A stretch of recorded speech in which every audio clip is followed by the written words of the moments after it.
All right, what's going on, guys? Coach Alfred here, and today we're jumping right into the serve. In fact, we're going to be talking about 3 things that you might be doing that's causing you to leave power on the table. We don't want to leave power on the table, so let's go ahead and jump right in.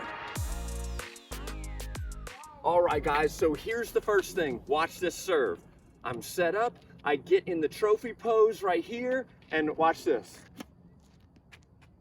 Now look, that actually wasn't a terrible serve. Had some nice slice, it brought him off the court, but did you notice my shoulders?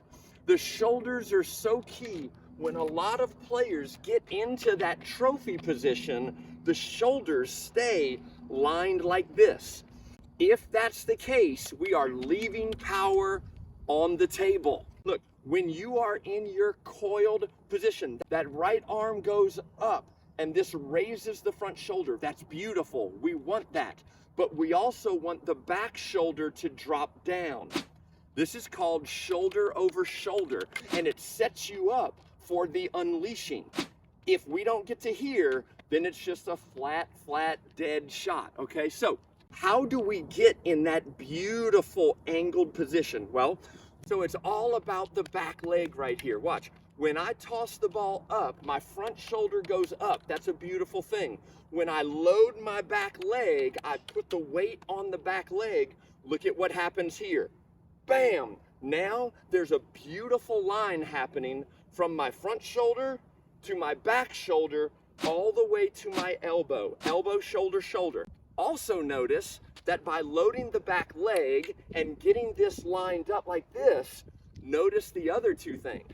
You have this beautiful stretch happening. Not only in a serve do we coil in like this, but now we also have a coil like this, which is kind of like a bow and arrow.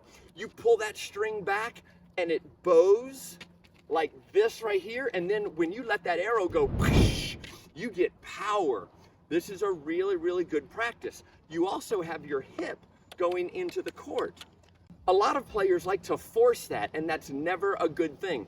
This should be a natural byproduct of the shoulder over shoulder. So don't actually go up there and toss it and then, like you're playing the hokey pokey, put your right hip in. That doesn't actually work well. What does work well is if I toss the ball and I load the back foot like this, and I have this gorgeous line right here, notice I actually have the stretch and the hip going into the court. And then from here, I explode into the shot. That's gonna give you added power, that's gonna give you added spin, and it's just gonna feel really good. When I go to serve, if I'm serving off this way, we all know we need to have that beautiful racket drop. The racket stays, hits the birthday hat, you drop down, and then you come through, you swing on edge, the elbow comes up, the edge comes out, you pronate through. All of that stuff is an absolute must. But a lot of players cut out the entire kinetic chain because they lose the power from the ground. Think about it like this. When we talked about our forehand, we learned that when you're coiled up, you have this big, beautiful coil happening.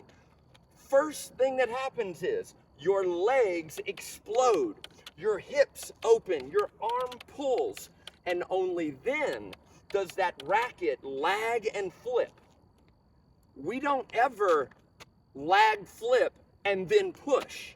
That just doesn't make much sense, does it? And see, this is what so many of us do on the serve.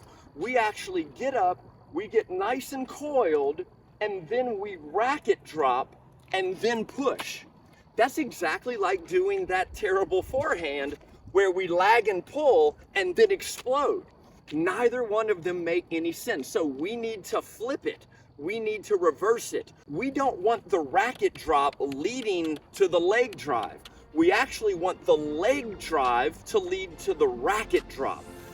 All right, so let's take a quick look at Djokovic. I mean, this guy does it perfectly. That's probably why he's #1 in the world. But let's get him to his trophy pose right here. First of all, just to point out, look at this beautiful stretch right here. Notice the hips going into the court. Everything we talked about earlier. Look at this beautiful slant going. You have elbow, shoulder, shoulder. I mean, this is just beautiful, but this is what we're looking at now. Notice he is in full-on trophy pose here, and yet he has not pushed off the ground yet. Now look, this is where he starts pushing right here. This is his push. But the interesting thing is, look at where his racket is as he starts pushing. See, he uses the ground to initiate force going this way, and then the racket drops. Let's look at it again. Look, going here, he pushes forward right here, and that then pulls the racket down, which then causes that racket to turn into a whip that just pummels that ball. So we definitely want to get used to having the leg drive initiate the racket drop. All right, now last thing, because we're keeping this thing short, there's so much to say, but just not enough time to do it. We're still working on the legs here. We're still going the kinetic chain. We know we have to be loaded. We know the legs have to fire before the racket drops, but I love seeing in my players, I love seeing explosion with that leg drive. And the way that I know that they're doing that is how they finish. Watch this serve. Specifically, watch my feet. I'm gonna go up, I'm gonna serve, and this is how most players finish, okay? Maybe it's something like that, but what I want is what I see the pros doing, or at least some version of it. Watch all of the greats. Watch your Djokovic's, watch your Medvedevs, your Rublevs, your Alcarazes. Every single one of them, they finish the exact same. They land on that front foot after they've gotten off of the ground. And if you look at their back leg, I mean, they're flexible. They got this massive donkey kick going on.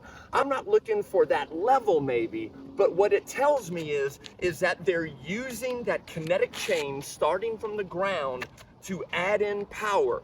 So what I want you doing is, when you get out there, get set up. Maybe you do this with shadow swings first, but I want you to explode off the ground. Explode and land on that front foot with the opposite leg back. It'll take balance, but the more you do this, the more it shows that you're using that ground to add miles per hour, to add spin. It'll ease things up on the rest of the body, and it also makes for a great coming into the net because you're landing prepared to go in. There's a lot of benefits to it. Try it out. I think it'll help. All right, and now I even have one little quick bonus tip for you. So what are you doing with your non-dominant hand? You remember in the forehand, we said that non-dominant hand is not there just to look pretty. And same thing is true with the serve. When you get up to serve, what you want that non-dominant hand to do is, when you go to swing, that arm will come down. It'll kind of go out like this.